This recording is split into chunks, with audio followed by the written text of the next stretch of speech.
CHE201, College Chemistry 1, Chapter 4, Types of Chemical Reactions and Solution Stoichiometry. So this Chapter 4 complements, completes the idea that we had from the previous chapter, stoichiometry. In stoichiometry, we were dealing with quantities.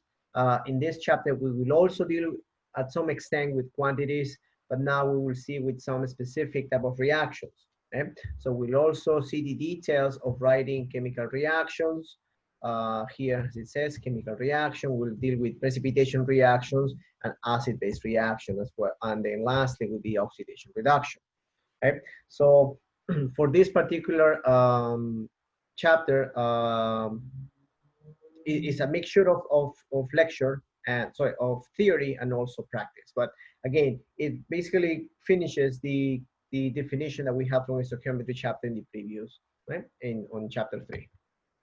So first of all, I want to start by saying that since we are dealing with solutions, right? The title of the chapter says solution and stoichiometry. Solution and stoichiometry, then we're dealing with substances in solution that are dissolved. On the previous examples from chapter 3, we were working with solids, liquids, gas, but we were really not dealing with solutions, right? So to start with solutions, well, I just want to emphasize that the universal solvent in chemistry is water, right? So water is the most, the most common, the common solvent due to the polarity. Well, here it says one of the most important substances on Earth. We know because it's able to dissolve many, if not more than half of the compounds that exist in nature are soluble in water. So as you can see here, it's a polar molecule. Why is it a polar molecule? Because there is a property that we will study later, which is called electronegativity. Electronegativity is the property of an element to attract electrons. And so, as we know, oxygen and hydrogen, they form a covalent bond. But by definition, a covalent bond is a bond that in which the elements, they share the electrons. But here, in case of hydrogen and oxygen, since they are not identical elements, that distribution of the electrons is not even. So here we create a delta minus, which means partially negative, and then the hydrogen has a partially positive. Partially negative, partially positive is a pole, but they are not ionic. They are not ions. So it's not really that oxygen has a -2 charge. No, it has a polarity equivalent to a negative charge. And hydrogen has a polarity that is positively charged, which is different from being a sodium ion. For example, if you do sodium, it's Na, right? In the case of sodium, sodium has a formal charge, so the charge exists. Sodium has lost an electron. But in this case, oxygen is not losing anything, and hydrogen hasn't lost anything. So they don't have formal charges, but they have what we call polarities. So this polarity causes that the water has two poles, right? Negative and positive. Since it has two poles, it can dissolve efficiently cations and also efficiently in anions, and also some other polar molecules. So whenever we are, is water the only solvent? No, we have other solvents. For example, in the paint industry, for the nail polish remover, they use a different solvent, which is acetone. For, in some cases, you can even have oil as a solvent, right? Cooking oil can also be as a solvent. Gasoline can also be used as a solvent. Thinners, right? Thinners also as a solvent. There are different types of solvents, and some of them are organic. For inorganic, the universal solvent is water, because inorganic is composed of ionic compounds, and ionic compounds are polar, so they are soluble in water. Okay? So now that we're talking about solutions, we're talking always about aqueous solutions. So whenever they tell you a solution, you can assume that it is aqueous solution, is going to be in water. If it's not water dissolvent, then they will specify that the solvent is X, Y, and Z. But if they just tell you solution, you can easily assume that it is in water. Okay? Any solution has two parts, the solute and the solvent. The solute is the substance that is being dissolved, and the solvent is the liquid, which is in this case water. Solutions are always liquid? No, you can also have like a gas solution. Let's say like you have oxygen in nitrogen, let's say, right? Air itself is a mixture, it's a solution, because in air we have close to 20% oxygen and close to 80% nitrogen, right? So and then we have some small concentrations, small percentage for other gases, but basically it's oxygen in nitrogen. Okay? So what would be the proportion, right? So when do I call something solid and solvent? I would say the proportion. So for example, if they tell you that you are mixing 50%, right? 50% water and 50% ethanol. So who is the solvent, right? So if you have 50-50, so in that case, it will be water because water is the universal solvent. But let's say that you have 40% of something versus 60% of the other component, and both of them are liquids. Who is the solvent? Well, the solvent will be the one that has 60%, right? So always the ones that is in a major proportion, that should be considered as a solvent. What is an electrolyte? An electrolyte, it is a substance that when it's dissolved in water produces a solution that conducts electricity. Okay? So there are some substances in nature that when they dissolve in water or they are in solution, they dissociate. That is the word. They dissociate into ions in the case of ionic compounds. If they dissociate in ions, then they're called electrolytes. Okay? So because they are producing ions, so they dissolve and then they produce ions. That presence of ions in solution gives that solution a property, which is electrical conductivity. So that solution conducts electricity due to the presence of ions. It's not the water that conducts electricity. Water has a very small conductivity.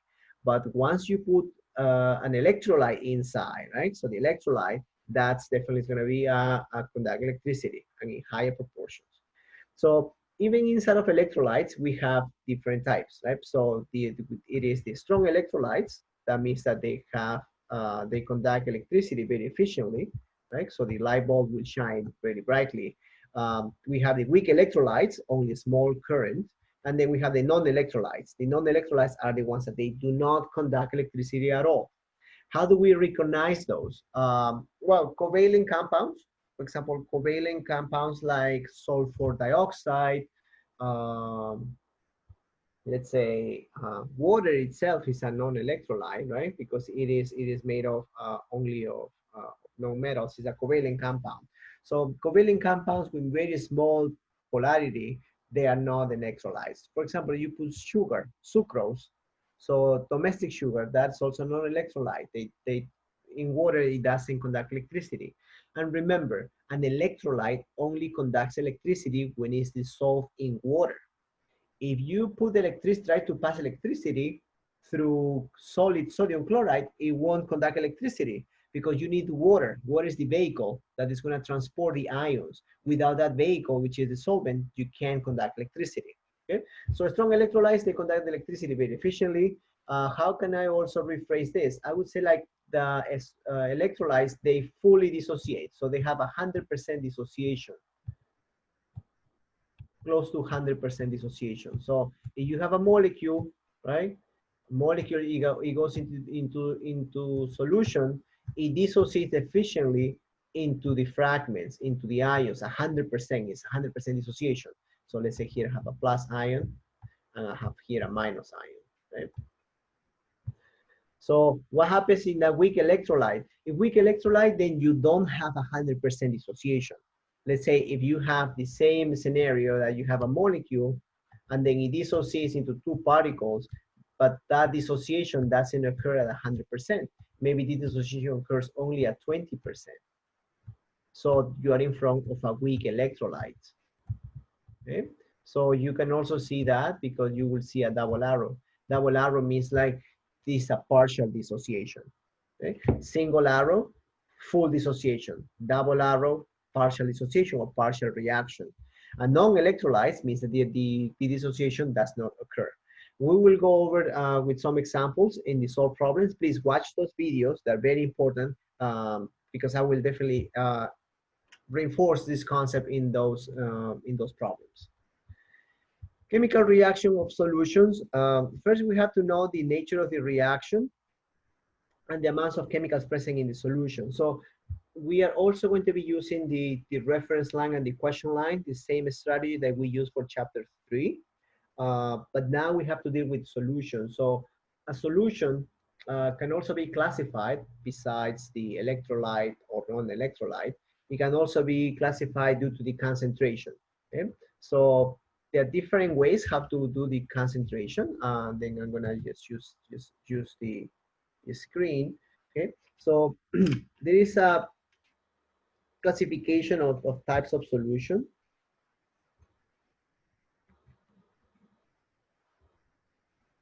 Okay, so the one that we saw right now is the one that it is an electrolyte, right? A non-electrolyte, right? The solutions that contain electrolytes or non-electrolytes. And here inside of electrolyte, we can have the strong electrolyte and the weak electrolyte. There is some other classification of the solution, which is based now not on the type of solute that they contain. Now it's going to be based on the concentration or composition. Yeah, composition.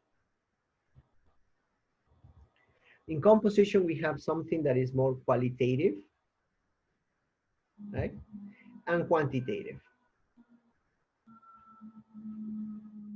The quantitative is the one that you have on the slides, on the PowerPoint, which is molarity based on the percent composition, also molarity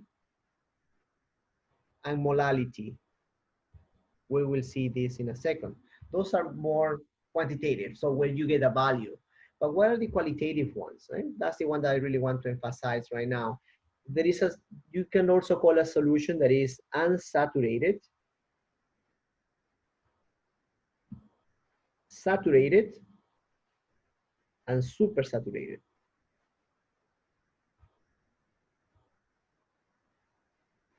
Okay? Unsaturated, supersaturated, saturated, and supersaturated. So what is the difference between these three solutions? Okay, so let's say that the solubility, okay, solubility of compound X, okay, is 5 grams in 100 milliliters of water, okay? That's a solubility. You can solubilize 5 grams in 100 milliliters of water, all right? Now, let's say that we have a beaker.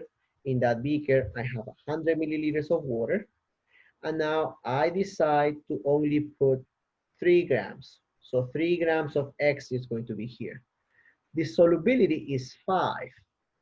5 is my limit. It's the maximum amount of solute that 100 milliliters of water can handle. But I have 3. So it's less.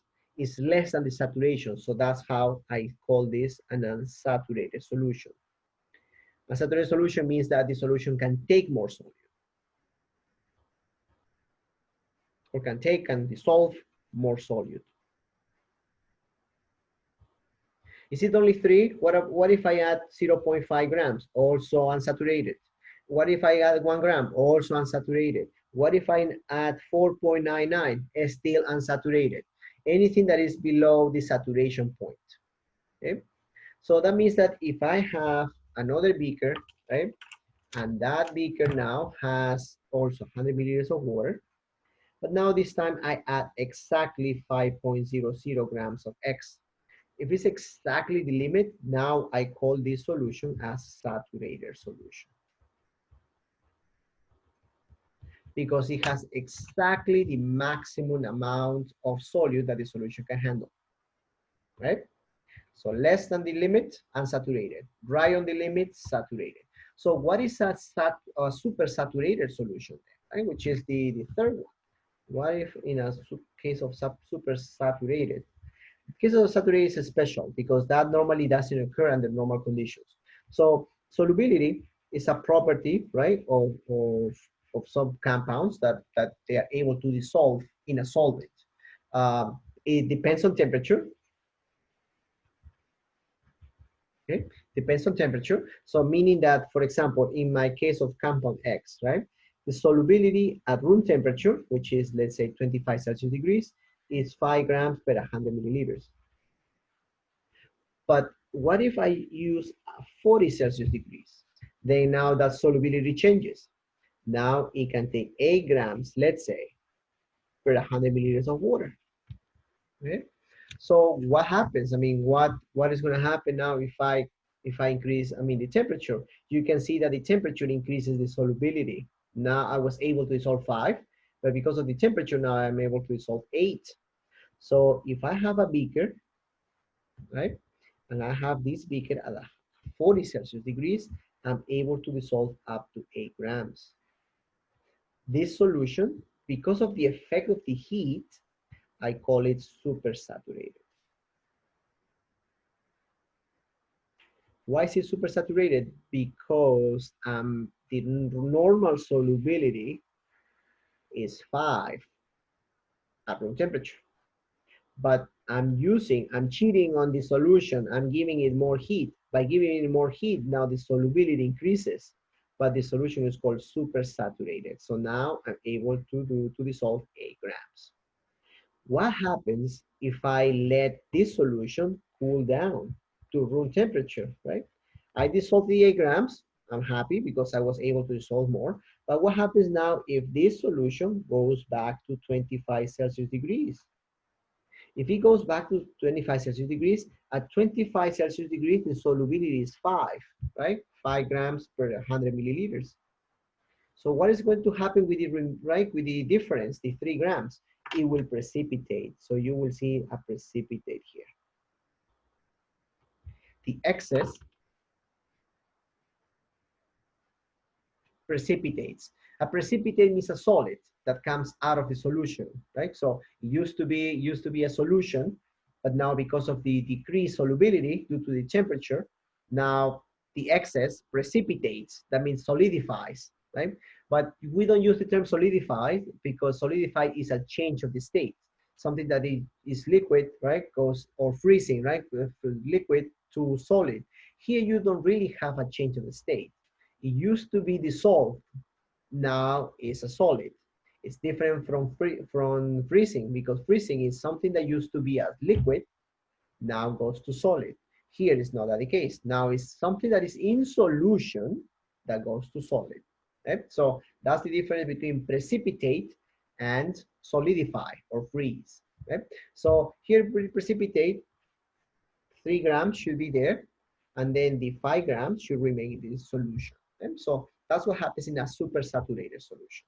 Okay? So now we have 3 types of solution, depending on the composition, right? The content, right? The content, so unsaturated, saturated, and supersaturated. Are there any quantities here? No, I mean, you are really not quantifying. As I was saying here, unsaturated can be 0.5, 1 gram, 4.99, 4 grams, right? So those are all unsaturated. Supersaturated can be 8, right? At this temperature, can be maybe 10 at 60 degrees, or can be 20 at 100 Celsius degrees, right? So it changes. So it's really a range. It's more a general definition, this idea of unsaturated, saturated, and supersaturated. Okay? So now let's go back to the slides. Now we're dealing with the molarity, which is the composition of the solution, right? But more quantitative. By definition, molarity M, this is a capital M, by the way, okay? So that's the abbreviation. Don't use the small m, because if you use the small m, it's mass, okay? Mass is a small m, capital M is molarity. Molarity is, by definition, is moles of solute per volume of solution in liters. Don't forget that unit, in liters. Has to be in liters to be a molarity. This is the formula. Molarity is equal to moles of solute per liter of solution. 3 moles of hydrochloric acid means that you have 6 moles, right, in 2 liters of solution, or 3 moles of hydrochloric acid in 1 liter of solution. It's a ratio between the moles and the liters of solution, right? It's the total solution. Here is an example. Okay? So a 500 gram sample, right? So I'm going to write it here, 500 gram sample of potassium phosphate is dissolved in enough water to make 1.50 liters of solution. What is the molarity of the solution, right? So let's do that and stop sharing. Okay. So here's the problem. It says that I have 500 grams of potassium phosphate, and it's dissolving to make 1.5 liters of solution. By definition, they want me to determine the molarity of the solution. By definition, molarity is equal to moles of solute per volume of solution.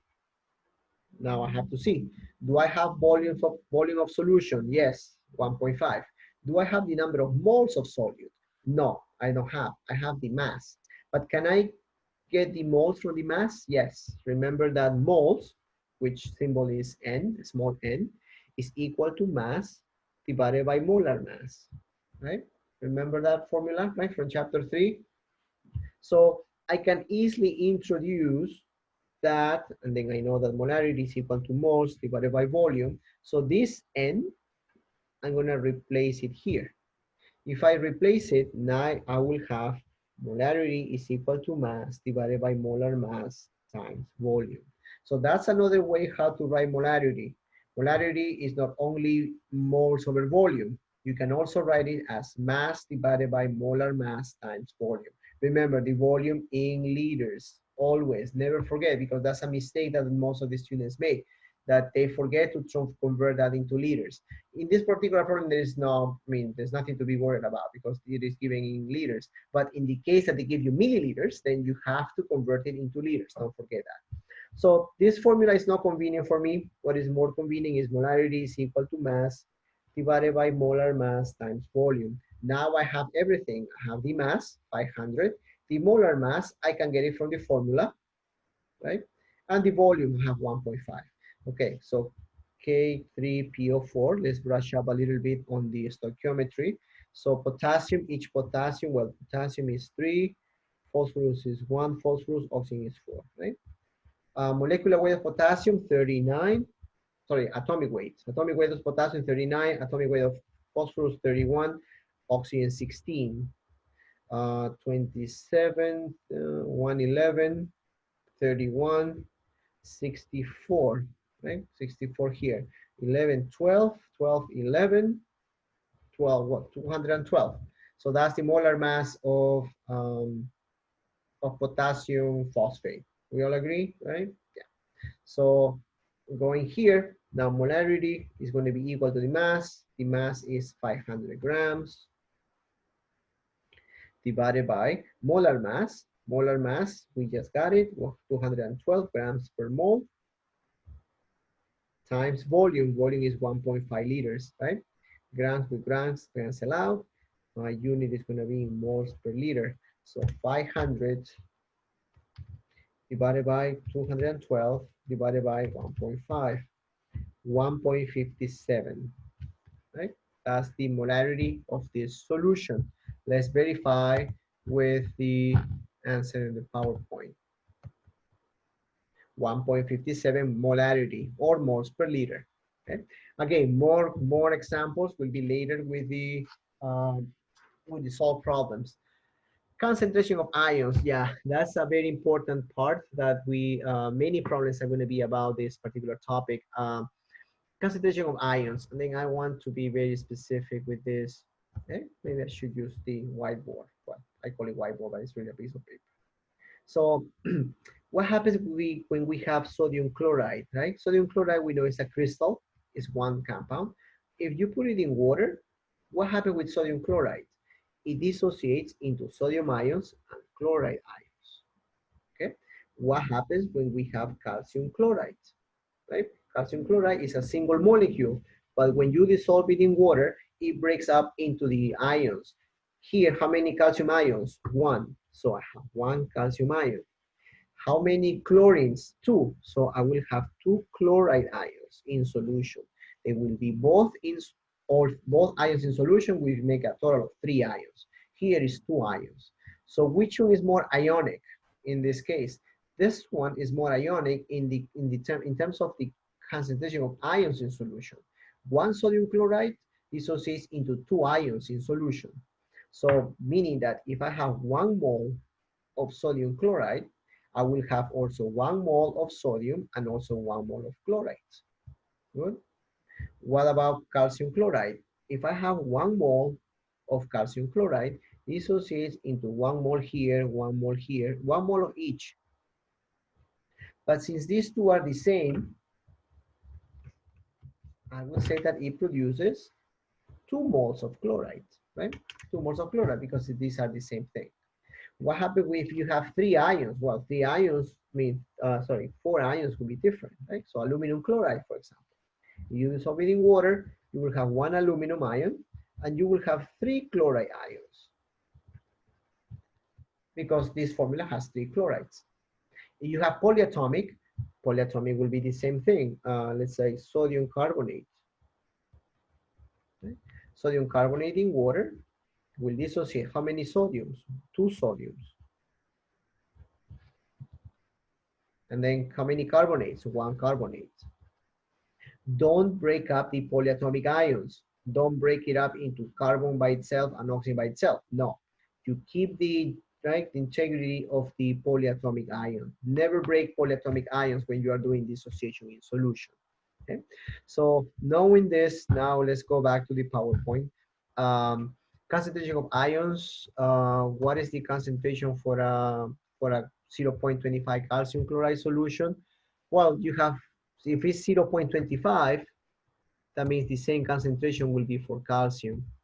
What will it be for the chloride? Well, you get twice the number of chlorides. Then I assume that it's going to be 0.50. Exactly. See, 0.50 for chlorides.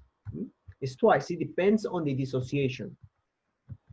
So for composition of solution, I mean, the strategy is very similar to chapter 3, stoichiometry. You have to find out the solution that contains the greatest number of moles of ions. Okay? So how do we get there? Well, you have to draw the picture, right? The molecule, and see how many ions can you get out of that particular molecule. Same way as we were doing before, right? In my examples. Okay? So something that to be aware of is that not always the solution that has the largest volume, right, is the one that's going to have the largest number of in concentration of ions. And also, not always the one that has the largest formula unit has the greatest number of ions. So not because a formula is gigantic means that you are going to have more ions. So an ion, a molecule as small as aluminum chloride, for example, aluminum chloride has 4 ions in solution. It's going to be more ionic than, let's say, calcium sulfate. Calcium sulfate only has 2 ions versus aluminum chloride that has 4 ions. But if you look at the formula, calcium sulfate is huge because of the number of elements. So it's really not depending on the number of elements the formula has. Okay? Now let's go to the next item, which is about dilution. This one is for the ones that are going to be in STEM, uh, in more science classes. I mean, the ones that are taking organic chemistry 2, organic chemistry 1, 2. You're going to be maybe doing some quantitative analysis.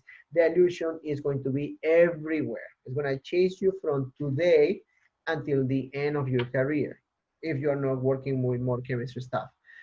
Dilution is a process of adding water to a concentrated or stock solution to achieve a molarity desired for a particular solution. So basically you are adding water, yeah, right? You're watering down a particular solution. The number of solute, right? The amount of solute, as it says here, number of moles of the solute, they don't change. They do not alter, right? So here, it does not alter the number of moles. So you are not doing anything with the solute. All you're doing is just adding more water.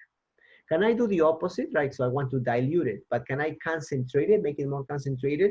It's more difficult to concentrate it, but it's still doable. There are some techniques.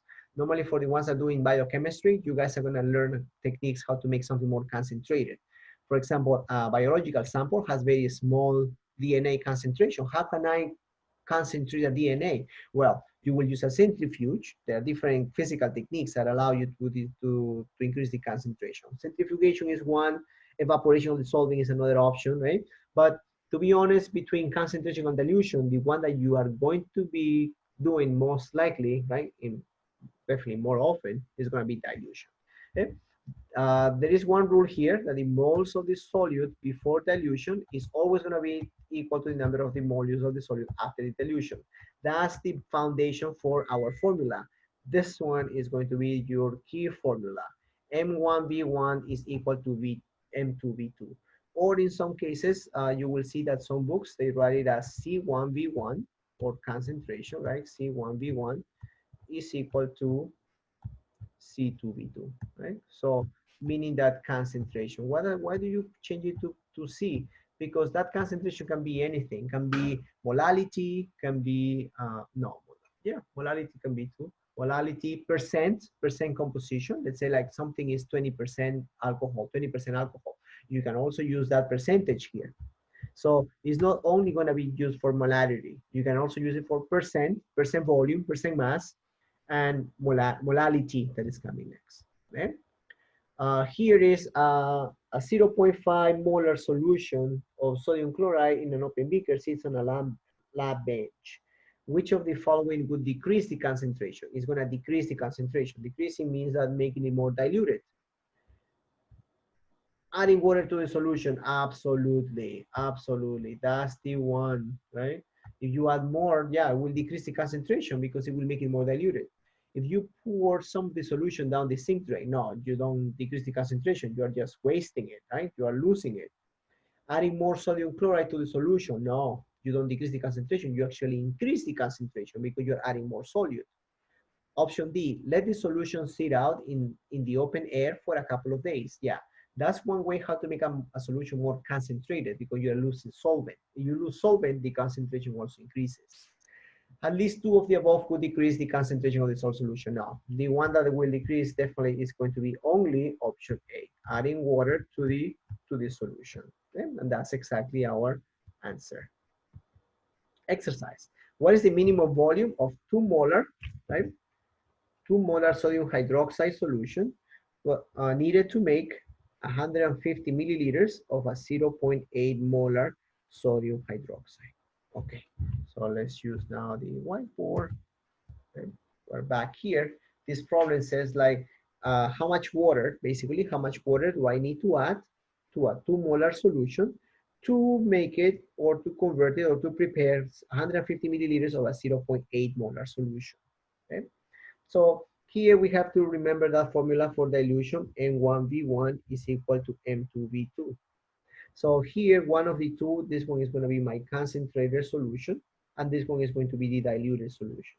Can I change it, diluted, concentrated? Yes, doesn't matter which one you use. Concentrated, diluted. So here will be the concentration. Do I have the concentration of my diluted solution? Yes, right here. Do I have the volume of my diluted solution? Yes, right here. Do I have the concentration of my concentrated solution? Yes, it's right here. Do I have the volume of my concentrated solution? No, that's exactly my unknown. Okay, so if I have this, if I solve, V1 is equal to M2V2 divided by C1, right? Or sorry, M1. Normally used to use C1, okay? V1 is equal to molarity of the diluted, 0.8, volume of the diluted, 150, divided by molarity of the concentrated, 2 molar. Molar and molar cancel out. V1 is equal to 0.8 times 150 divided by 2, 60. 60 what? 60 mLs. Some of you might be asking, oh, in the previous slides, you were saying that we have to work in liters. Why are you working here in milliliters, right? In this particular formula, you can use any volume you want. It can be milliliters, centiliter, decaliter, liter, I mean, hectoliter, kiloliter, I mean, whatever you want to use, as long as you are consistent with the units. Milliliters here, milliliters here. Liters, liters. Deciliter, deciliter. Quart, quart, right? Gallon, gallon. As long as the unit is consistent, it's fine. Same thing with molarity. Molarity here, molarity here. Percent here, percent here. Don't ever use molarity here, percent composition here. No, never. That doesn't work like that. So it has to be consistent. Molarity, molarity. Liter, liter. Milliliter, milliliter. Molality, molality. Right? So those units should always be, you have to be consistent. So my volume is 60 milliliters. So that means that originally I had 60 milliliters of that solution. How much water did I have to add, right? At the beginning, I had 60. Now I have 150. That means that how much water did I add? I had to add 90 milliliters of water, right? Because 60 plus 90 is equal to 150. So originally I had a beaker, 60 mLs, right? I added 90 milliliters of water. and then I created 150 milliliter solution, which is that's the condition, right? So this one was 2 molar, and now I created at 0.8 molar. So how much water did I add? I had to add 90 milliliters to produce that particular solution. Okay? So that's exactly what I want. Well, uh, I added 90 of water, but they didn't ask me for the amount of water. They asked me for the minimum volume of 2 molar sodium hydroxide. Okay, so let's just, what is the minimum volume of sodium hydroxide? Well, the sodium hydroxide, I needed 60 milliliters, right? I needed 60 milliliters, which is the answer. I was thinking that it was how much water you are adding. No, the question is not asking you about the water that you are adding. It's the how much volume, right, of the concentrated solution that you need. Okay? So in this case is 60 milliliters. Okay? Let's continue. Precipitation reactions. Here, before we go to the types of reaction, same thing. I'm gonna, the slides, they don't show everything, but I want to go over a few types of reaction, okay? So there are different types of reaction. There are four main, right? Four main types of reaction. What we call combination reaction,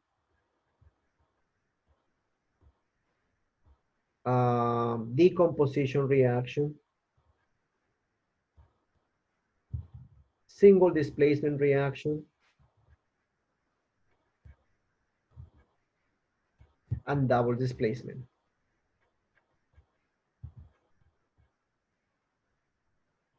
Example for combination reaction.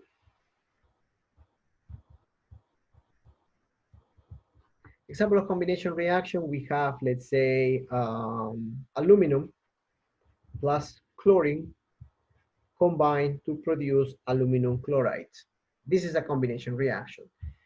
Two or more reactants and only one product. These guys are combining to produce one single chemical, in this case, aluminum chloride. You want to balance it, it will be like this, balance, right? So you see the idea of combination. You have two or more. Can I combine three to produce one product? It's still combination? Yes, it's still combination. As long as you have only one single product, that's going to be a combination, okay? Next is decomposition. And you can more or less guess, right, what it is about. If here I have combination, I can also decompose it. Potassium chlorate, for example, decomposes into potassium chloride and oxygen. Well, now it's balanced. So decomposition is a reaction in which you have one single reactant and you have two or more products. This molecule is getting broken, right? Broken down, right, into different fragments or smaller molecules. This is called a decomposition. Okay? Next is single displacement. Single displacement is it usual to see single displacement? Not as usual as double displacement, but you will also see it. Zinc plus hydrochloric acid to produce zinc chloride and hydrogen. Okay. Should we balance it? Yes. Why is it called single displacement? Zinc is displacing hydrogen. See what happened here? So zinc kicks out hydrogen. Zinc occupies the space that hydrogen used to occupy, and then hydrogen is out. Single displacement. Only one displaces the other, right? So that means a single person breaks up the relationship of a couple, and then that one goes in, and then this one leaves. Breaks it. Now a new couple is formed. Right? Double displacement.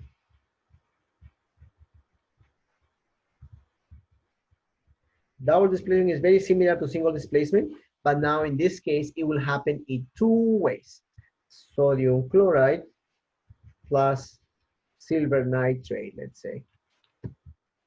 You produce silver chloride and sodium nitrate. What happened here?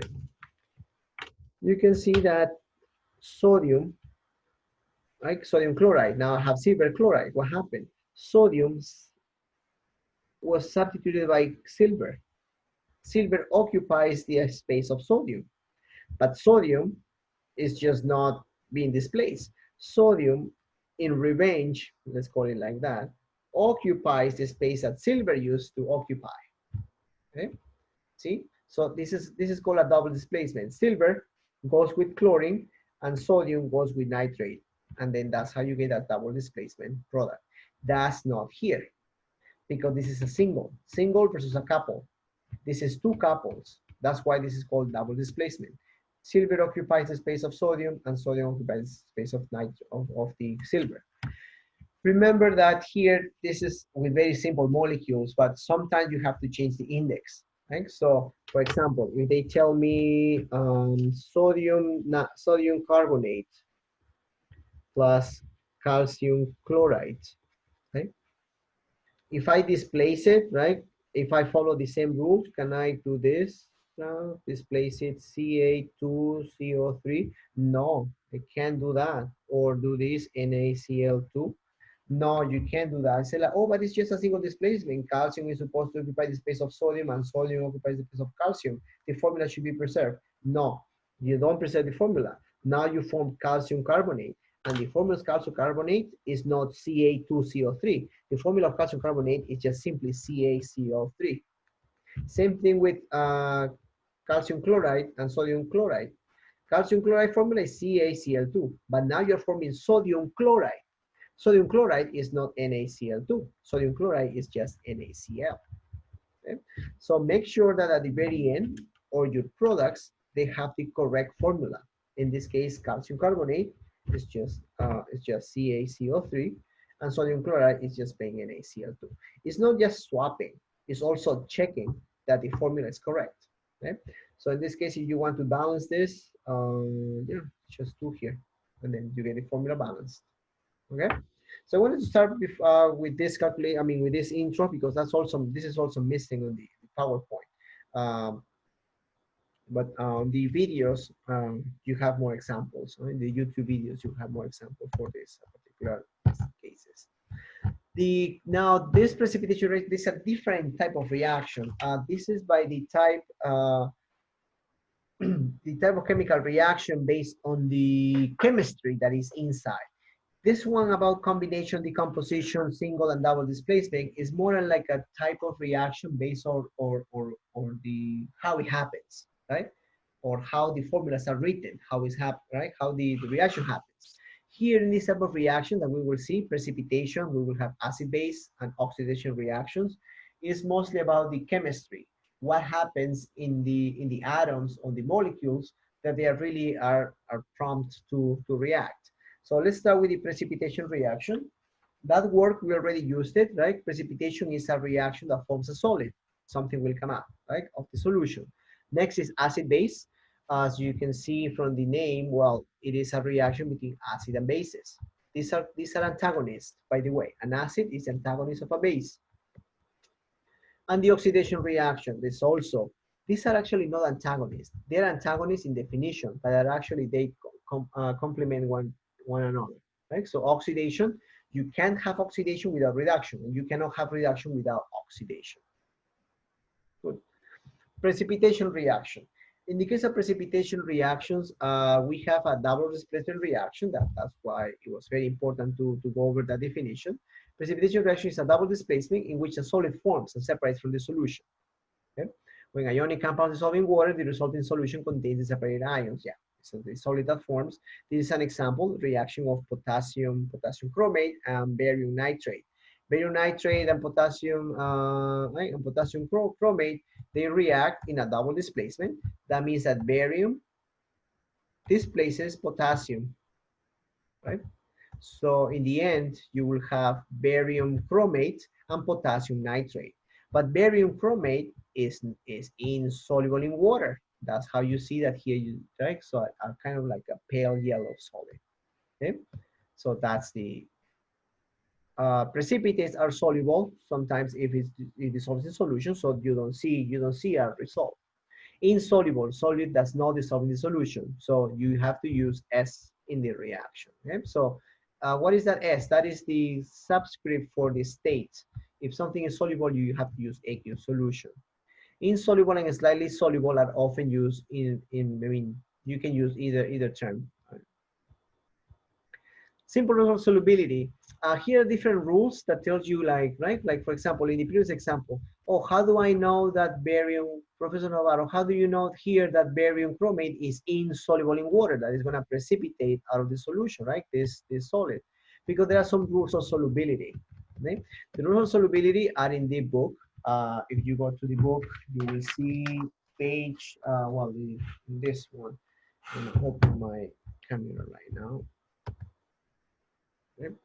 Here you have table 4.1, simple rules for solubility and salts in water. So these rules, you please have it handy for the homework and for the quizzes, because because the only way is by memorizing it. But if you don't memorize it, definitely, I mean, you have to have that very accessible. Okay. So I just passed it through this video. So if you don't have the book, well, you should all have it. But you can pause the video and then you will have access to that table 4.1. Okay? So the rule says that most nitrates are soluble in water. All the groups from group 1A of the periodic table, they are also soluble in water. Most of the chlorides, bromides, and iodide are soluble, except silver, lead, and mercurous, right? Or mercury plus 1 ion. Here you say, oh, but here it says mercury plus 2. Yes, but it's 2 of them. So that's why it's mercury 2 plus 2. So it's plus 1. So sulfates are, most of them are soluble except barium. Anything that has a plus 2 charge is normally insoluble. The plus 2 cation. Mercury plus 1, right? Calcium, barium, right? So most of them are insoluble. And most of the hydroxides are also insoluble, except the ones from group 1A, the periodic table. Okay? Barium, yeah, these are definitely very insoluble, barium hydroxide. The plus 2 ions are, for some reason, are very insoluble. Same thing with the sulfides, carbonates, chromates, phosphates, salts are only slightly soluble, except for the cations of the group 1A of the periodic table. Concept check. Which of the following ions form compounds with lead that are generally soluble in water? Sulfide, no. Definitely this one is not soluble. Okay? Sulfides are only soluble for the group 1A of the periodic table. Lead doesn't belong to the group 1A. Chloride, most of the chlorides are soluble in water, except silver, lead, and mercury. Here I have lead, so definitely this one is not going to be soluble.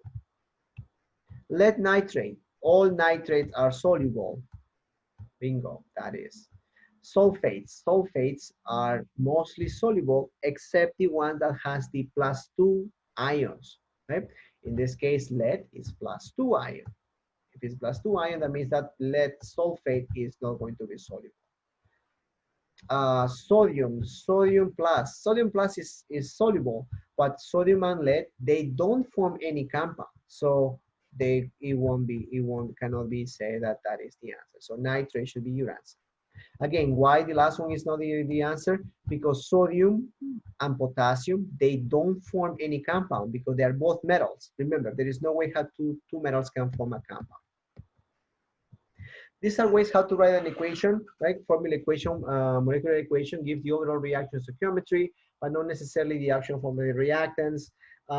Here, the take-home lesson is that you just have to write the conventional equation that we were doing on chapter 3, but don't forget to add the states. So solution, AQ means AQ solution. S stands for solid, and AQ solution is also an AQ solution. Sometimes you will see the letter L. L stands for liquid, right? And if you see a G, that means that is gas, right? Okay. L for liquid, G for gas, AQ solution, and then S is for solid. In a formula equation, you show everything, right? And also the state, right? The state in the case of the solution, solid, liquid, or gas. The complete ionic equation. What happens in the complete ionic equation? Every single molecule that you have here, you will break it up into ions. So in this case, silver nitrate, break it into the ions. Sodium chloride may break into the ions. Sodium nitrate, break it into the ions. Why are you not breaking silver chloride. You don't break silver chloride because silver chloride is a solid. You only break the solution, the aqueous solutions. You can see here that I broke silver nitrate because it's an aqueous solution. I broke sodium chloride because another aqueous solution, and I broke sodium nitrate because an aqueous solution. But I did not break silver chloride, right? Because it's a solid. That is the complete ionic equation. You are showing all the ions. Silver chloride is not an ion because it is in the solid state. It's insoluble in water. And the last one is the net ionic equation. When you do the net ionic equation, you only show the components that actually react. How do I get that? So I get that by doing this. I'm going to change the color so you can see it. These are the reactants, and then at the bottom are the products, right? I see a silver. Can silver cancel out from anything from the products? No, I cannot cancel with this silver chloride because this is a solid. What about nitrate? Yes, nitrate. I have this nitrate here on the reactants. I will cancel it out with this nitrate here on the products. Gone. Sodium. Do I have a sodium in the product? Yes. So I will cancel out this sodium with this sodium in the products. Right? Can I cancel this chloride? No, because I don't have chloride ion in the product, right? So my only remaining ions are silver ion and chloride ion. And in the product, I have silver chloride solid. That's exactly what I have as my net ionic equation. You only show the components that actually react, right? Not the other ones, because those are called spectator ions, right? So they are just audience, they don't do anything. Because you have them as a reactant, you have them as a product, that means that nothing happened, then they are just called spectators. They didn't undergo any change, right? So that's exactly what it says here. Spectator ions are not included in the net ionic equation because they do not participate. They are the same way they were as a reactant and as a product. Okay, so write the correct formula equation, complete ionic equation, and the ionic equation of the reaction between cobalt-2 chloride and sodium hydroxide. Okay, so let's do that. Well, let me write it. Cobalt chloride aqueous plus 2 sodium hydroxides aqueous to produce cobalt-2 hydroxide solid plus 2 sodium chloride aqueous. Complete ionic equation and then ionic equation. Okay, let's do this. Okay. This one is the formula equation, right? I have to break it into the negative ionic equation. So this one, I will break it, cobalt plus aqueous plus how many chlorines? Two chlorides, right? Aqueous. Plus, now I have to break this one. Why can I break it? Because it's aqueous. Anything that has aqueous, I can break it. 2 sodiums, aqueous, plus 2 hydroxide, right? 2 OHs, aqueous. Right? Why 2? Because the 2 affects the sodium and the hydroxide. This one I can break because it's solid. Cobalt-2 hydroxide solid. Plus, this one is aqueous. That means I can break it. The 2 is going to affect the 2 ions. 2 sodiums, aqueous, plus 2 chlorines or 2 chloride aqueous. Okay. That's my net ionic, sorry, my ionic equation. Now I have to do the net ionic equation, only the ones that participate. Cobalt, do I find any cobalt? This one is my product, right? This one is my division line. Do I find any cobalt plus 2? No. Chloride, do I find any chloride? Yes. This chloride cancels out with this chloride. Do I find 2 sodiums? Yes. 2 sodiums here, 2 sodiums here, out. Hydroxide, do I find anything? No. So that means that my net ionic equation will be 2 cobalt aqueous plus 2 hydroxide, sorry, cobalt plus 2 aqueous plus 2 hydroxide aqueous give you cobalt hydroxide solid. Okay? So that should be my net ionic equation. Okay? So let's double check now with the answers.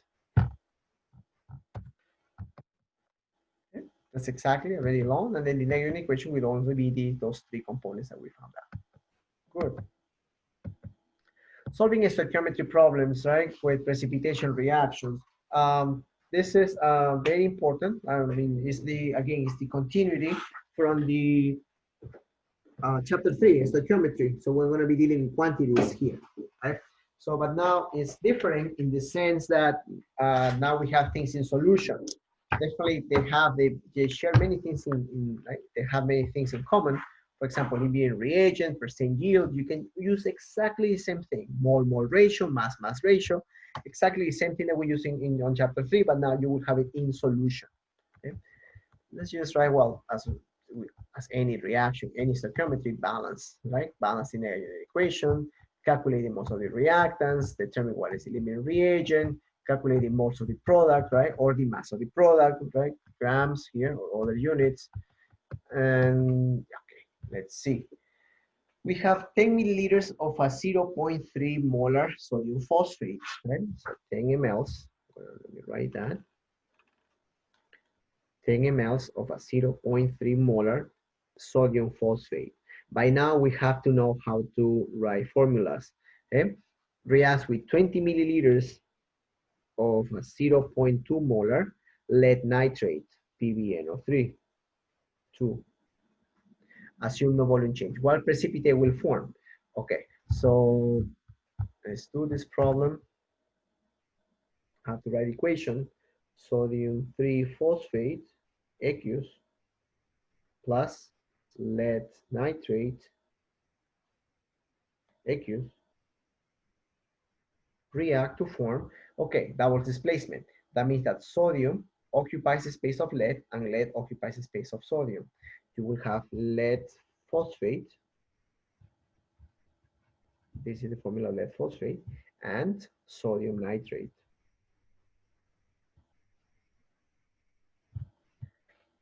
Why am I putting aqueous here? Because I still have, why did I put aqueous here? Because sodium nitrate, any sodium salt is always soluble in water. That's why I put it directly still aqueous. Here, lead phosphate is insoluble in water. Why? Because phosphates are only, are only soluble for +1 ions. Normally +2 ions are very insoluble. +2 ions are always tend to be insoluble with most of the ions. Again, check that table 4.1 to determine what is insoluble, what is soluble. So this one will be solid, right? So lead phosphate is solid. So which one, what species will precipitate? Lead 2 phosphate. That comes from the table of the lead 2 phosphate. Right? What mass of precipitate will form? Okay, that one we have to do, right? That's the stoichiometry calculation that we have to do. So, okay. So here, if we balance the reaction, this one is going to be 2. Let me do that quickly. 3, 6. Yeah, now the reaction is balanced. 2, 3, and 6. That should be the balance. 6 sodiums, 2 phosphates, 3 leads, 6 nitrates. Yeah, we have it. Okay. So they want to know how much of the lead phosphate is going to precipitate. So how do I do that? Well, first they give me both reactants. They give me the sodium phosphate and also the lead nitrate. So I don't know which of these two is the limiting reagent, but I cannot put here directly the volumes, right? Because remember here you have the question line and you have the reference line and the question line. But normally here I put either moles or I put grams. In this case, they want me to determine grams, yeah, which I can do. But it's easier for now if I just get moles. So according to the reaction, it says 2 moles. I recommend you for these stoichiometry problems, always work with moles and then change it to mass. Otherwise, you will get confused. 2 moles, 3 moles, 1 mole, 6 moles, right? Now, here I have to put the number of moles, right? To get who is the limiting reagent. I will get it from here. Moles, moles. How do I get that, right? There is a formula, right? I will use this paper that we did before. which was saying that molarity is equal to number of moles divided by volume, meaning that number of moles is equal to molarity times volume, but volume here is in liters. So I can use this formula to determine the number of moles. That one is the one that you're going to use here. Number of moles here is going to be equal to molarity times volume, which in this case, what is the molarity? The molarity is 0.3 times what? Times volume, 10 mLs. But 10 mLs is the same thing as saying 0.1, 10 liters. For lead nitrate, it would be molarity times volume, right? What is the molarity of lead nitrate? 0.2 molar. What is the volume? 20 milliliters, which in liters is 0.020. So if I do these calculations, 3 times 10 to the minus 3 moles, and the other one is going to be 0.2 times 0.02, 4 times 10 to the minus 3 mole. Okay. So here I have, I'm given 3, right? 3 times 10 to the minus 3 moles. I'm going to assume that I don't know this, right? I will call this an unknown, any unknown, let's say y, right? So I'll do my ratio, 2 moles, same as in chapter 3, 2 moles divided by 3 times 10 to the minus 3 moles is equal to 3 moles divided by y. Y is equal to 3 times 10 to the minus 3 times 3 divided by 2. That is 4.5 times 10 to the minus 3 moles. So here's where I have to think of the right, asking the question. So I need 4.5 times 10 to the minus 3 moles of who? Of lead nitrate.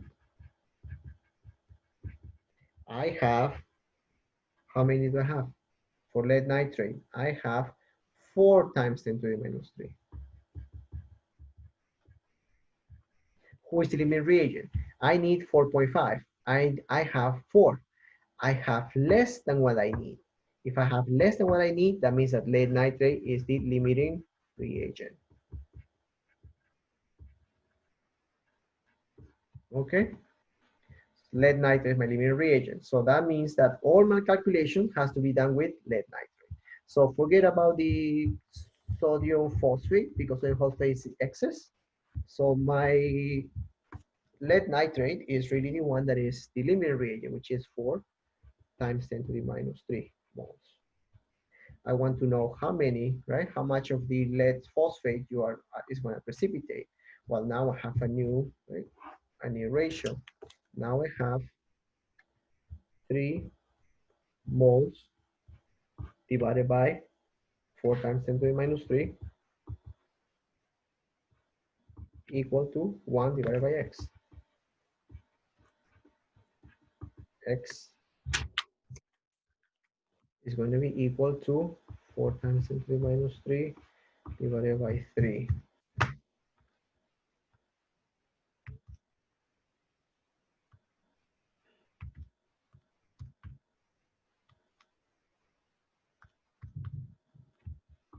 One 1.33 times 10 to the minus 3 moles. Moles of who? Moles of lead 3 phosphate. Okay? But that's what I'm producing of lead phosphate in moles. But I don't want any moles. I want any grams. Okay, in grams, then you're gonna use this formula, right? This one I have to convert it into grams. If I have to convert it into grams, then remember that moles is equal to mass divided by molar mass. Right? If you want the mass, mass is equal moles times molar mass. What is the number of moles? 1.33 times 10 to the minus 3. What is the molar mass of lead, lead 2 phosphate? Well, that one we have to calculate it. PB3, okay. Lead is 207, if I'm not mistaken. Right? Lead is 207. Yeah, 207. Lead equal phosphorus equal oxygen equal 3 leads times 207. Phosphorus, 2 phosphorus, each 31. 8 oxygens, each 16. 207 times 3, that's 621, right? This is 62. 48, 128. Yeah, I think so. Yeah. Add them up. 11, 11, 800. Yeah, I think so. 811. If I'm not wrong, 11, uh, 6, 8, 10, 11. Yeah, 7, 800. 11 grams per mole. That's my molar mass. Okay, so I use that. 11 grams per mole. Mole with mole cancel out. Mass is equal to 1.33 times 10 to the minus 3 times 811. That is 1.08 grams of lead phosphate. Okay, that's the answer for that problem. Let's double check. 1.08. Yeah, 1.08, 1.1 grams of lead phosphate. Good. Right? You can see it's exactly the same. It's only that you just have to work with moles. Right? So that's why I said I recommend you to start working with moles. And if they ask you for grams, I mean, you can do it later with grams. Okay? Stoichiometry, I mean, this is the approach. You have to know what you are finding. You have to get your limiting reagent. How do we get there? Well, first know how to write the reaction, write the equation, have to make sure, I mean, have to write the equation in the sense that you have to know what are the products, right? It's a double displacement, single displacement, right? Normally you will see double and single displacement. Combination and decomposition, no, I don't think so. I mean, you won't see that. Always going to be either single displacement or double displacement. And even out of single and double displacement, I would say like double displacement is more common. Okay? So find out which one is your products by using the double displacement theory, and then see what the ions are present in the solution. Balance the net ionic equation, and then what are the most of the reactants? Basically do a stoichiometry, limiting reagent, and then how many moles of lead phosphate. And then once you get the number of moles, get the mass that you form, right? The same way as we were doing on my example. Okay. This is another, it's exactly the same case, I think. Yeah, 10 ml, 0.3. And now they want to know what is the concentration of nitrate ions, right? In solution after the reaction is complete. Okay, so in that case, I will have to write the equation, which is long, but plus 3 lead nitrates. I'm going to be omitting the aqueous on the solid, okay? Because it takes longer. How many moles of nitrate, right? So I'm just writing here, concentration of nitrate ions. Okay, I have the equation. I'm omitting the aqueous, solid aqueous, but it's just to save time. Reference, and question. So here is 2 moles, right? Here is 3 moles. Here is 1 mole, and here is 6 moles. They want me to find out how many nitrate ions are formed. Right? That means that this one is going to be an X, right? It's an X here. And then I know that this one is my excess, right? Meaning that this one is my limiting reagent. What was the calculation for limiting reagent that I had from the previous problem? 4 times 10 to the minus 3 moles. So that is what I have. So I just do a regular stoichiometry here. 3 moles divided by 4 times 10 to the minus 3 is equal to 6 divided by X. X is equal to 4 times 10 to the minus 3 times 6 divided by 3. 8 times 10 to the minus 3 moles. Oh, they ask you for the concentration, right? So the concentration is molarity.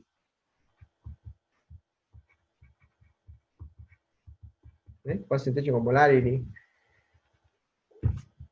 Molarity is equal to concentration. Yeah, that's another also, I forgot to mention that concentration is also between brackets. You use bracket means concentration of nitrate, for example, in this case. Concentration is equal to number of moles divided by volume, right? Remember for the theory? Do I have number of moles? Yes, I have the number of moles. 8 times 10 to the minus 3 moles. Do I have volume? Yes, I do have volume. From where? Here. They tell me that you are mixing 10 mLs with 20 mLs. That means that your total volume is going to be 30 mLs, right? That will be here 30 mLs. But I can't put here 30 mLs. Remember that this volume has to be in liters. Okay? So I change that 30 mLs to liters. That will be 0.03 liters. Okay? If I do this calculation divided by 0.03, I will find out that it's 0.27 molar. Okay? That should be the answer for that question. Let's double check.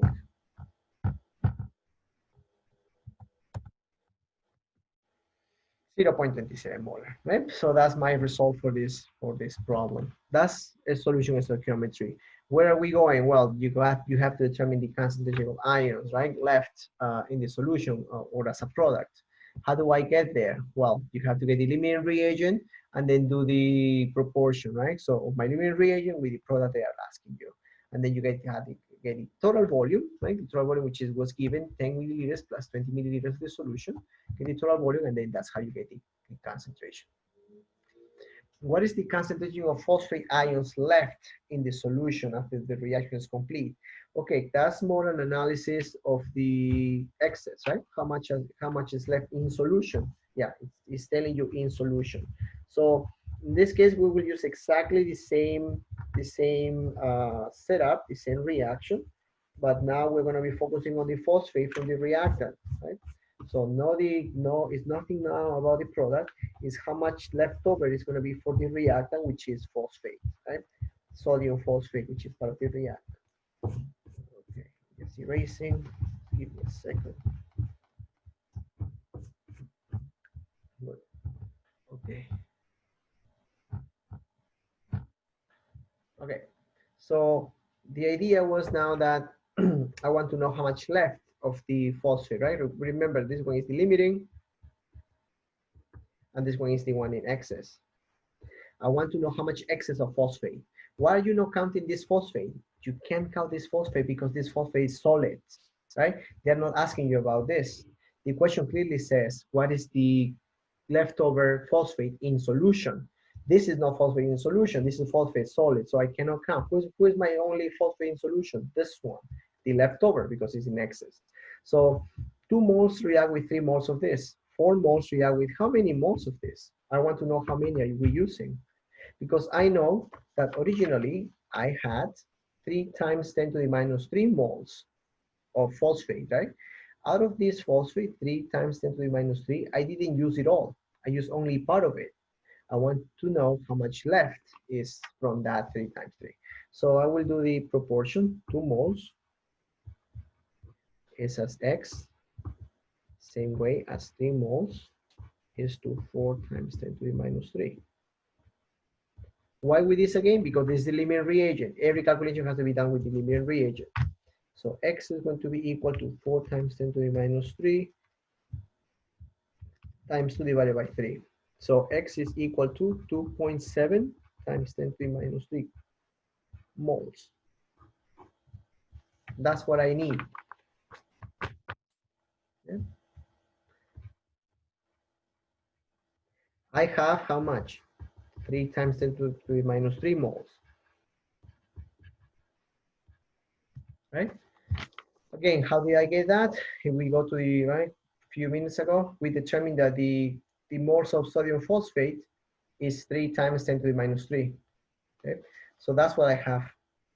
If I need 2.7 and I have 3, that means that left is 0.3 times 10 to the minus 3, right? Just by subtracting these two, 2.3 minus 2.7, 0.3. But I cannot write that as a scientific notation to the minus 4, right? Moles. They're asking me for the moles. I don't remember if they're asking for moles or concentration. Anyway, this one would be if they ask you for moles. If they ask you for concentration, molarity of nitrate that are left, no, sorry, phosphate, right? Phosphate that is left will be equal to the number of moles divided by volume. Number of moles is 3 times 10 to the minus 4 divided by volume. The volume of the solution is 30 ml, right? 10 plus 20, 30 ml, which is equal to say 0.03 liters. So if I do this conversion, 3 times 10 to the minus 4 divided by 0.03, 0.01 molar. That's what I have for the leftover concentration. Okay, let's double check because I did the subtraction. What is the concentration of phosphate left? Yeah, let me see. 0.01, well, 0.011 molar, right, of phosphate concentration. Okay, please let me know if you have any question. I mean, remember that I'm always available by office hours, and then we have the solve problems. Definitely, I'm going to be doing more of these problems on the on YouTube, posting it so you guys have access to it. Okay, so this one just goes over how this is done. Acid-base reaction, that's the next stage. So two more. So we have acid-base and then the oxidation reduction. In this case, what we have is the definition of acid and bases according to Bronsted and Lowry.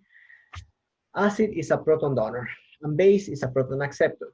Okay? So really what happens between acid and bases is that they exchange hydrogens. Right? If we recall from the naming chapter 2, right? Naming, you can have acids. What were acids? For example, hydrochloric acid, HCl, right? You have sulfuric acid, H2SO4, right? What do they all have in common? That they have hydrogen. So that's why they are acids. For example, phosphoric acid. Phosphoric acid is H3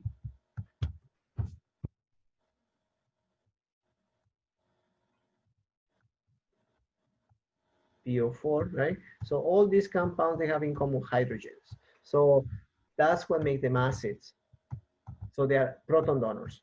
Hydrogen stands for hydrogens, H plus ions, H plus ions donor. That's a proton. And bases are the proton acceptors. So if somebody donates hydrogens, that means that there is somebody that should take them. That's why we have a proton acceptor. That's the role of a base. For a strong acid and a strong base reaction, that's what it fulfills. I mean that the hydrogen from the acid, right, that is donated by the acid is taken by the OH from the base. So this one is the basic part and this one is the acidic part. And they neutralize. The reaction between these two reactions is called neutralization, and you get a water molecule as a result.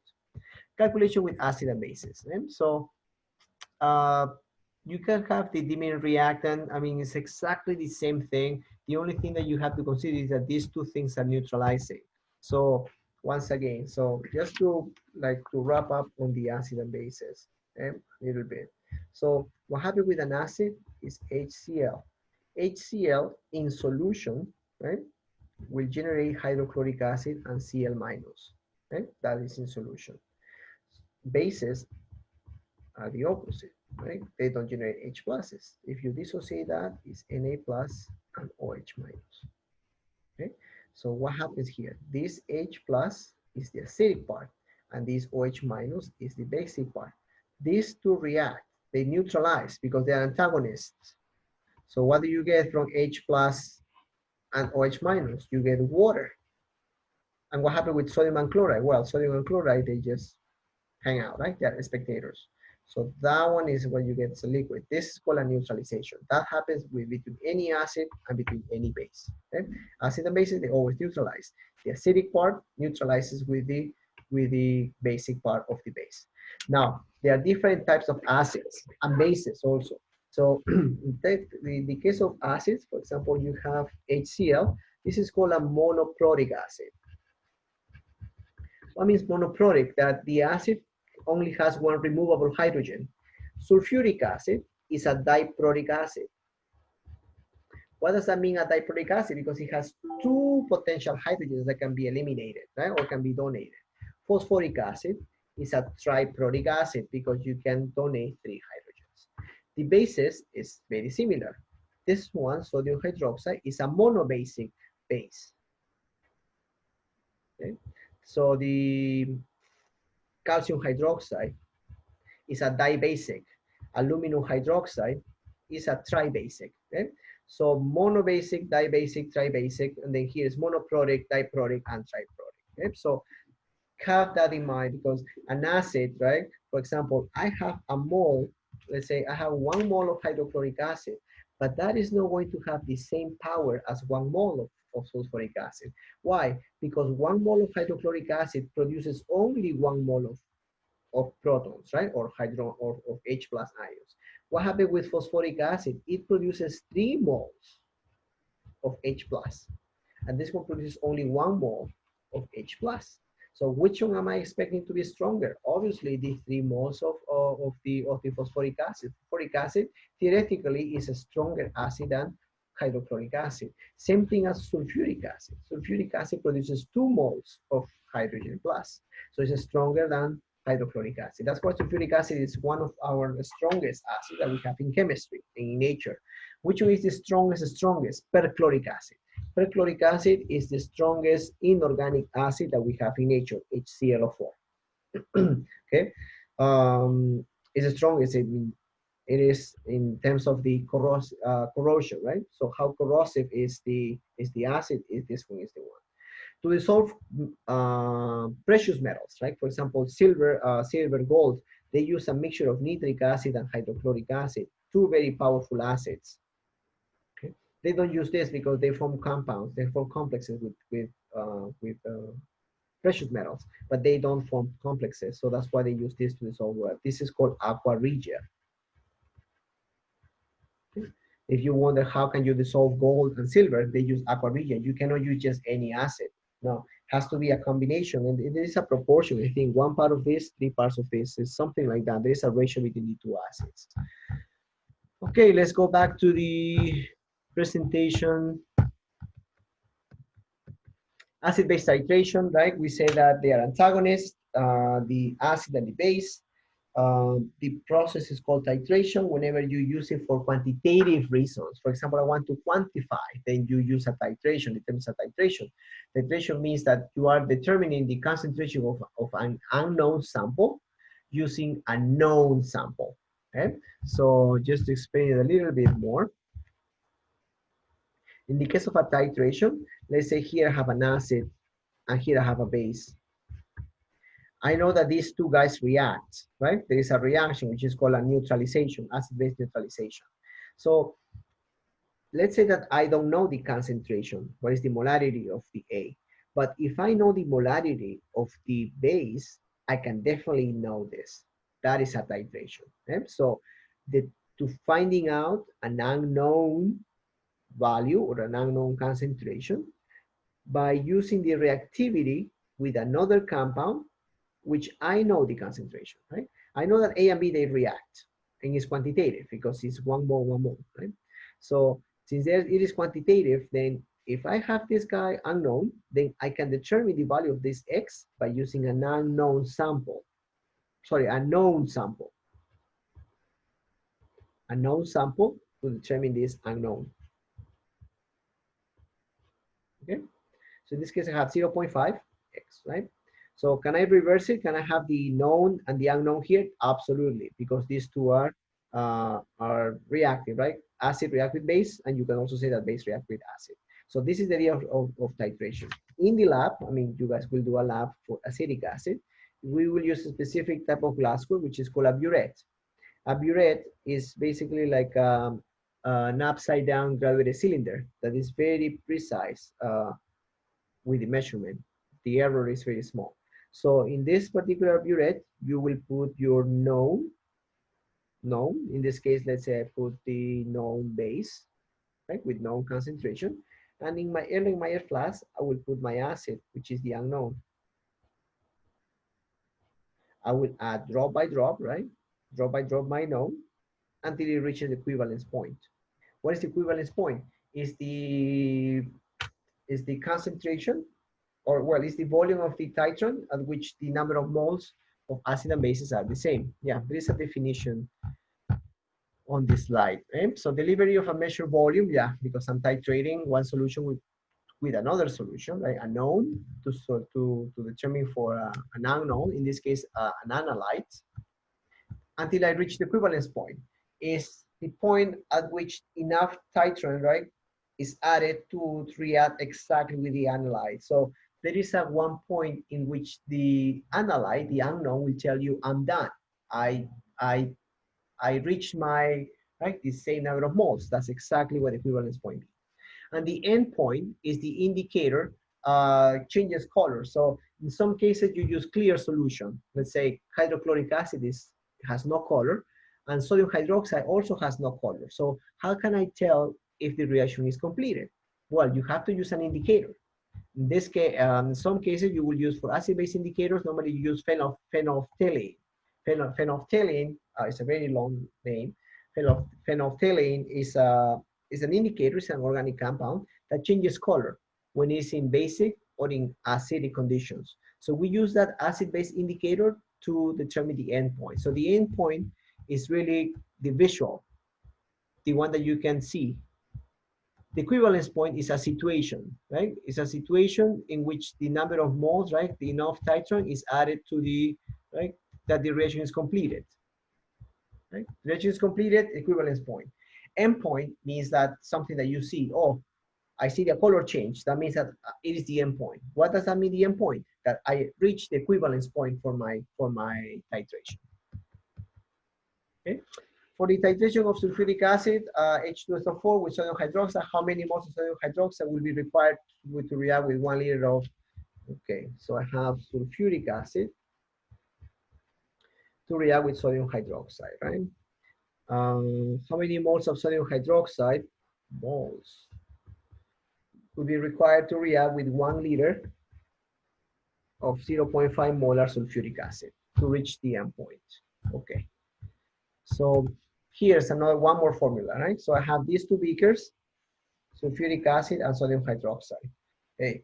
So now don't get confused with these formulas. I'm going to give you one more formula that the book doesn't give you. There is a formula that says theta, right? Theta of the acid, molarity of the acid, the volume of the acid is equal to theta of the base, molarity of the base, volume of the base. Okay, so MA and B you know already, right? So molarity of the acid, volume of the acid, molarity of the base, volume of the base. What is this theta? That theta is the number of H pluses and OHs. Remember when I was telling you monoprotic? If your acid is monoprotic, this one is equal to 1. If your acid is diprotic, this is equal to 2. If your acid is triprotic, this is equal to 3. If your base is monobasic or monohydroxide, right? So 1, 2 hydroxides, 2, and then 3 hydroxides, 3. Okay, so that is by the number of let's say like equivalent acids or equivalent bases. So in this case, I have sulfuric acid. Okay, so how many moles of sodium hydroxide? So I have sulfuric acid, 2, right? Because it is two hydrogens in the acid. Molarity of the acid, 0.5. Volume of the acid, 1 liter. Theta of the base, right? 1, because it's sodium hydroxide. Molarity, they don't give me molarity. Okay, molarity of the base, volume of the base, right? That's all I have, right? So if I solve here, 2 times 0.5, I shouldn't need to do this, but okay, 1 molar.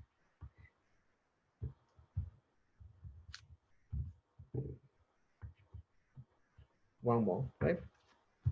Is equal to molarity of the base, volume of the base, which is exactly what I'm looking for, right? Because if you go to the formula, number of moles, molarity is equal to moles divided by base by volume. So number of moles is equal to molarity times volume. That's exactly what I can replace, right? If I say B, B, and B, I know that the number of moles of the base is equal to molarity of base, volume of base. So this MB can be replaced by number of moles of base. So the answer should be 1 mole, okay? Because that's the calculation. Okay? So molarity of the acid, volume of the acid, theta of the acid. Don't forget that value because that depends on the how, if you have diproduct, triproduct, tetraproduct, okay? And that's the base. That's how you find out. Let's double check the results. 1 mole, right? So sodium hydroxide, exactly 1 mole, 1.00.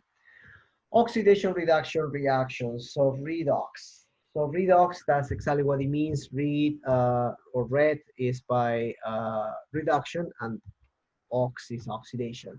So this is kind of similar to the acid and bases. Right? In acid and bases, we were saying that the acid donates hydrogens and the base takes those hydrogens, right? Proton donor, proton acceptors, according to the Bronson and Lowry theory. Please read about that acid and base theory in the book. The redox is similar, but in this case is similar in the sense that they're antagonists. But in acid bases, we have that an acid cancels out with a base. In oxidation reduction, we don't have that the oxidation cancels out with the reduction. We always say that these two things happen simultaneously. You can't have oxidation without reduction. So as it says here by definition, is reaction in which one or more electrons are transferred.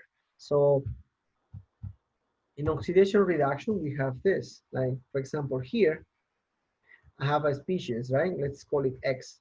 If this guy loses electrons, it's a charge, right? Plus charge. That action of losing electron is called oxidation. Okay? If somebody loses, that means that somebody else gains electron.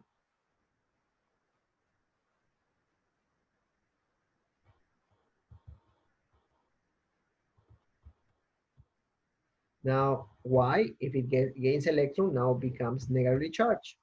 That action of gaining electrons is called reduction. Okay? Oxidation always increases the charge. Reduction always decreases the charge, right? Because here it used to be 0, now it goes from 0 to -1. Can I gain more than 1 electron? Yes, you can gain 2 electrons, 3 electrons, 4 electrons. Same thing, can I lose more than 1 electron? Yes, you can lose 1, 2, 3. And of course, the charge will be more positive or it will be more negative. But these two events happen at the same time. See, they're not competing.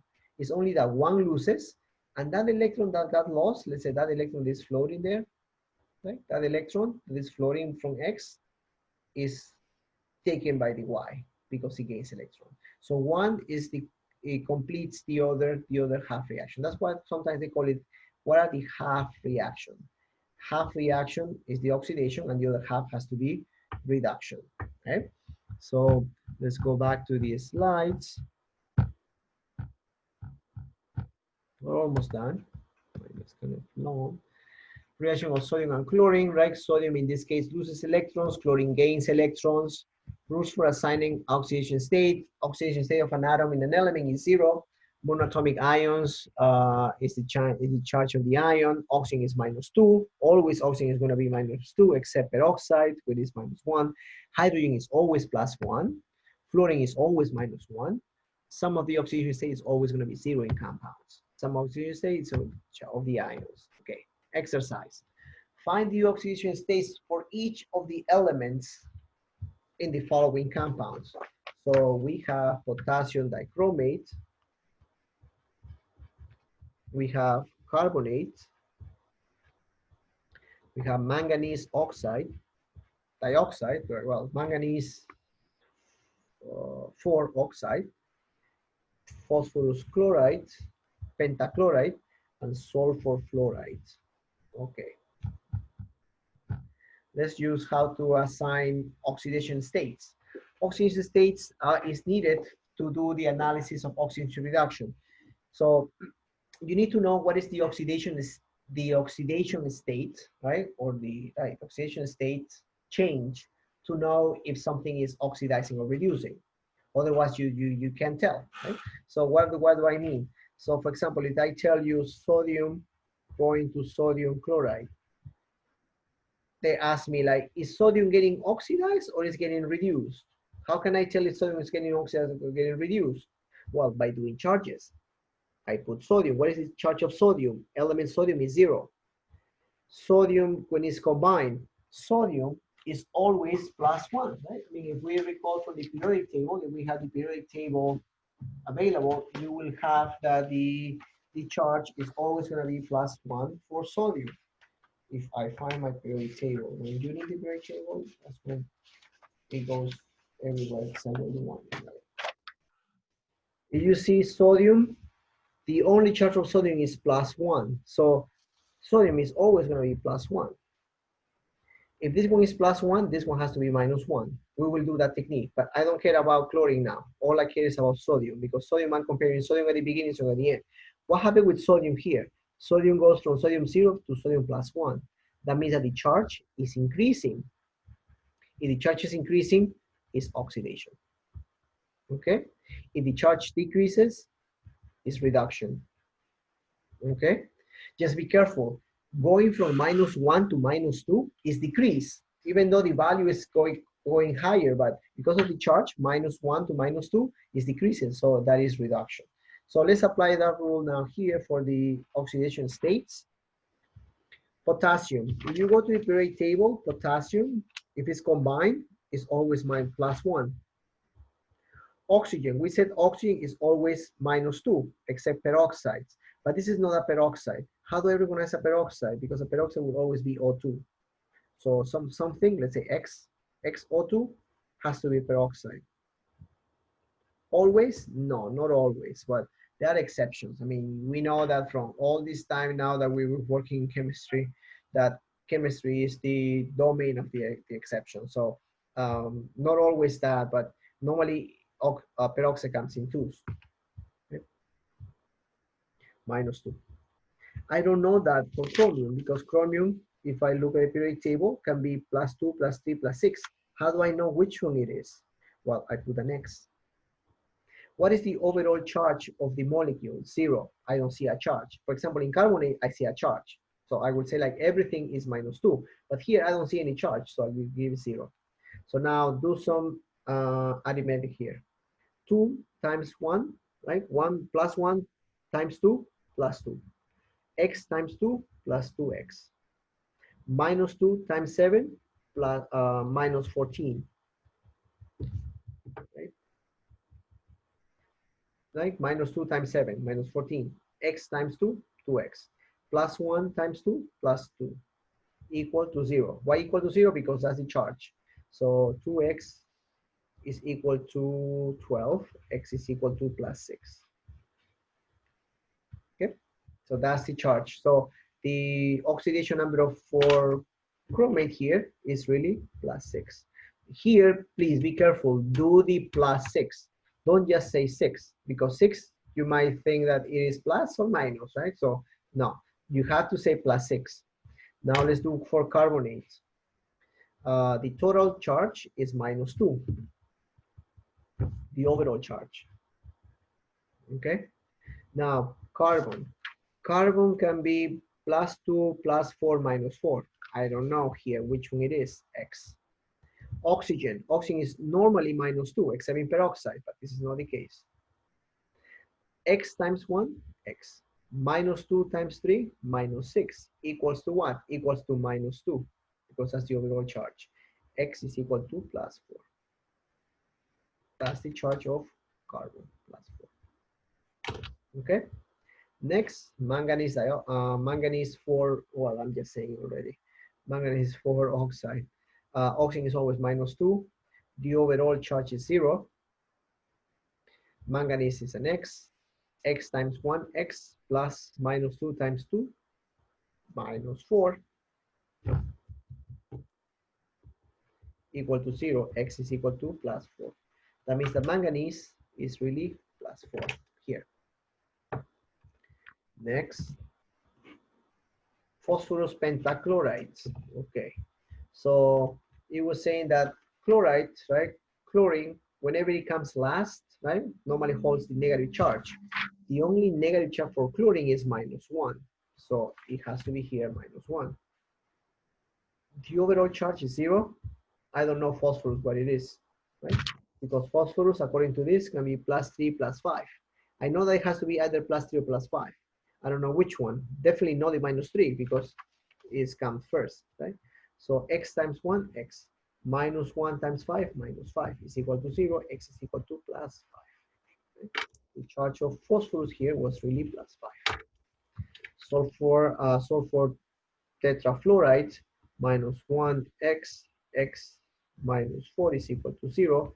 Therefore, x is equal to +4. Okay? I'm just going faster because it's really a repetition of the same technique, right? So let's double check. We should be correct. Yeah, chromium +6, +4 for the carbon, manganese +4, phosphorus +5, sulfur +4, right? Again, we will do more of this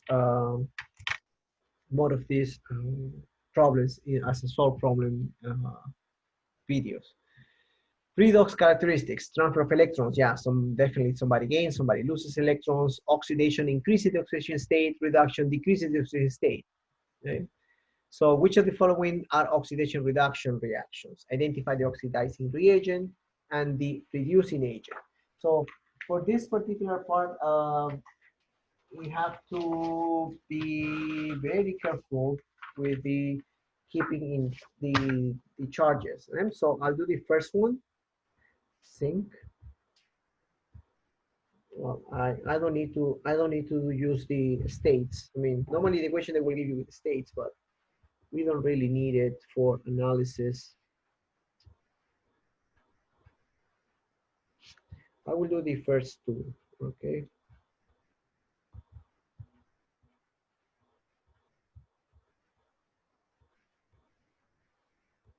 I'm just rewriting, okay.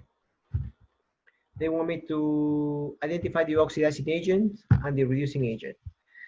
Who is an oxidizing agent? Right? Oxidizing agent, let me write it here. Oxidizing agent or reagent is the one that gets reduced. And the reducing agent or reagent is the one that gets oxidized. Is the opposite. Why do they complicate it, right? I know. I also asked the same thing when I was a student. So oxidizing reagent or agent is the one that gets reduced. Is the opposite. And the reducing agent is the one that gets oxidized. Okay, so now I have to determine who gets oxidized, who gets reduced here. So I have to do the charge analysis. That's why we practiced before. Elements, non-combined elements. By default, they are 0. Okay? If you see zinc alone, 0. Same thing, hydrogen. Hydrogen alone, 0. Oh, but here I see H2, but it's not combined. It's just elemental hydrogen. Hydrogen exists like that in nature. H2 is not combined with any other element, so it's 0. Now, HCl. If you look at the chloride, right? Chloride comes last. If chloride comes last, is negative. The only negative option for chlorine is -1. So this one has to be -1. If deacon is -1, that means that chlorine has to be +1, right? Because plus and minus, they cancel out. So this one has to be +1. And which is the charge for hydrogen? Hydrogen is +1 anyway.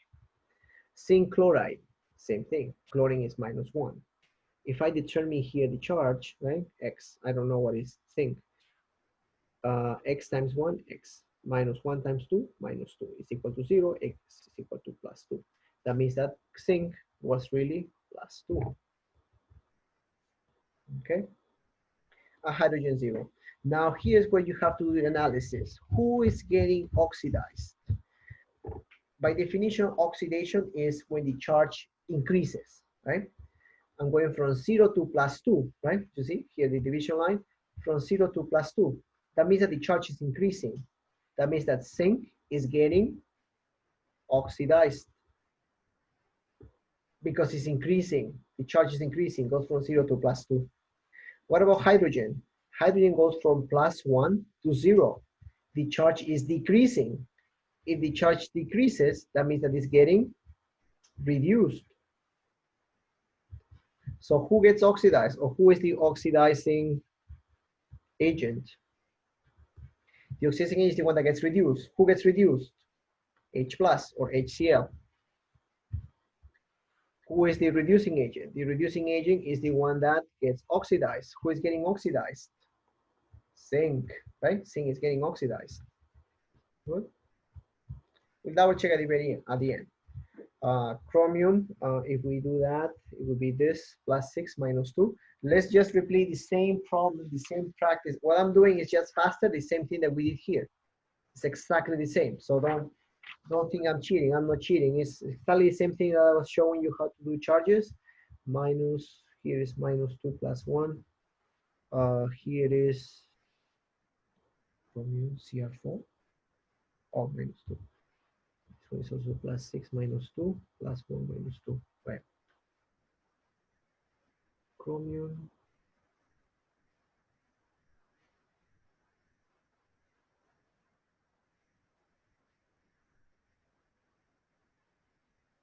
Yeah. Here, nobody, right? Because here I have, because if I do it, yeah, +6. If I do the analysis, chromium from +6, chromium +6, no change, right? You see, oxygen -2, oxygen -2, no change. Oxygen -2, oxygen -2, hydrogen +1, hydrogen +1. So here, this is not a redox reaction. That's what you can conclude. Not always going to be a redox, right? You see, because the charges is not changing. If there is no change in the charge, right? -2, -2, -2, -2, -2, -2, +1, +1. No change. So that means that this is not a redox reaction. For you to label a redox reaction, you have to see a change in the oxidation state. If there is no change in the oxidation state, forget about it. Oh, well, the last one, yeah.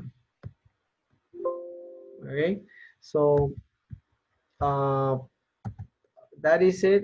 There will be also a section that is about balancing oxidation reduction equations. Okay, in the case of balancing, that is very heavy in calculations. So please, after you watch this video, go to solve problems, and in solve problems you will see some problems of how to balance. There is a balance redox equations. I will go step by step about how to do that, right? But since that is full practice, that's why I'm doing it as a separate solve problems. Please don't forget to visit those solve problem section, because that's the that's for the, I mean, for us to do more practice on the topic. Okay, please let me know if you have any questions.